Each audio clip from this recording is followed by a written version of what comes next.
कभी कभी घर वो जगह नहीं होता जहाँ इंसान सुरक्षित महसूस करे। कभी कभी वही चार दीवारें एक ऐसे राज को छुपाती हैं जो चीखता तो है पर कोई सुन नहीं पाता। और जब सच बाहर आता है वो सिर्फ खून नहीं दिखाता, वो रिश्तों की जली हुई राख भी दिखा जाता है।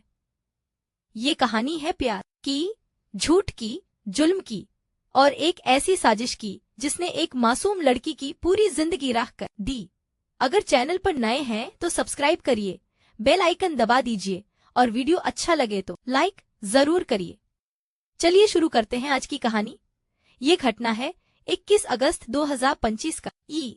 जगह ग्रेटर नोएडा, सूरजपुर थाना क्षेत्र। नाम निक्की भाटी।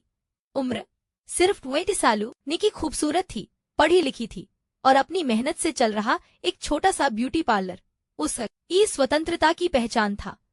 लेकिन उसकी शादी उसे आजादी नहीं, एक कैद देकर गई थी।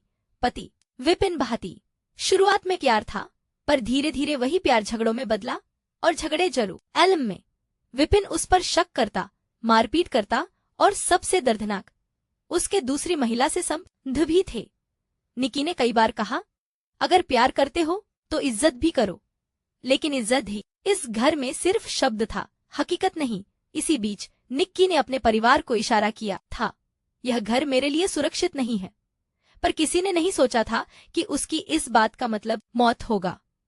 21 अगस्त शाम के करीब 7 बजे निक्की और विपिन के कमरे से चीख सुनाई दी। फिर अगले ही पल आग का तेज धुआं उठने लगा। विपिन ने चिल्लाकर कहा, सिलेंडर फट गया, हादसा हुआ है। पर हादसे ऐसे नहीं होते। हादसों की कहानी इतनी सधी हुई न होती। जब घरवाले दौड़े, निक्की 80% जली हुई हालत में फर्श पर पड़ी थी। आंखों में वही डर जो सिर्फ सच्चाई जानने वाले की आंखों में होता है। इस 6 ईयर ओल्ड बेटे ने वही देखा था जो सबको हिला देने वाला था। बच्चे ने रोते हुए पुलिस को बताया।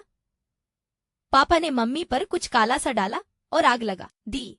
एक छोटा बच्चा झूठ नहीं बोलता, उसकी आंखें सच बयान करती हैं। अस्पताल ले जाया गया, पहले ग्रेटर नोएडा, फिर दिल्ली के सफदरजंग। डॉक्टरों ने कहा 80% बर्न्स, बचाने की कोशिश होगी पर उम्मीद कम है। निक्की ने 3 दिन मौत से लड़ाई लड़ी और 24 अगस्त की सुबह उसने दम तोड़ दिया। एक औरत जलकर मर गई, उसके सपने जल गए, उसकी मेहनत, उसका भविष्य सब राख हो गया। लेकिन अब कहानी खत्म नहीं हुई थी। अब शुरू हुई सच्चाई की लड़ाई। पुलिस जांच शुरू हुई। विपिन और उसके परिवार वालों की कहानियां हर छताछ में बदलती जा रही थीं। कभी कहा सिलेंडर फटा, कभी कहा तेल गिर गया, लेकिन फॉरेंसिक टीम ने साफ कहा, ये हादसा नहीं, पूर्व नियोजित हत्या है। जी सिलेंडर बिल्कुल सही था, जी किचन अनटच था, जी की कमरे में थिनर, शराब और जलाने की सामग्री मिली। दीवारों पर उंगलियों के निशान है करने के शरीर पर पकड़ और घसीटे जाने के निशान, और सबसे बड़ा सच, निक्की के बेटे की गवाही। अब पुलिस को सब समझ आ गया। ये कोई एक्सीडेंट नहीं था, यह एक प्लान था, एक जाल था, एक हत्या थी जिसे दुर्घटना दिखाने की कोशिश की गई। 500 पन्नों की चार्जशीट दाखिल हुई और उसमें जो लिखा था वह किसी भी इंसान का दिल दहला दे। पति विपिन, मुख्य आरोपी ढबली सास, सह आरोपी ससुर, साजिशकर्ता जेठ, सहयोगी, चारों पर मर्डर प्लस साजिश का केस दर्ज हुआ। निक्की को इसलिए जलाया गया क्योंकि वह अब डरती नहीं थी, वह अपने पैरों पर खड़ी थी। वह गलत के खिलाफ आवाज उठाने, और एक मजबूत औरत जालिमों के लिए सबसे बड़ा खतरा होती है। आज भी अदालत में केस चल रहा है पर निक्की नहीं लौटेगी। उसका बेटा जिसने अपनी माँ को जलते देखा, वो ये दर्द हमेशा ढोएगा।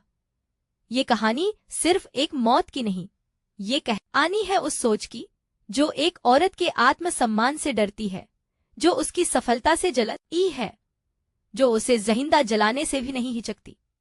दोस्तों, यही वजह है कि हम ये कहानियां सुनाते हैं ताकि कोई और निक्की कभी चुप न रहे।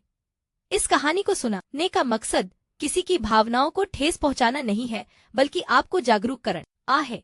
सावधान रहें, सुरक्षित रहें। धन्यवाद। देखते रहिए लव क्राइम फाइल्स।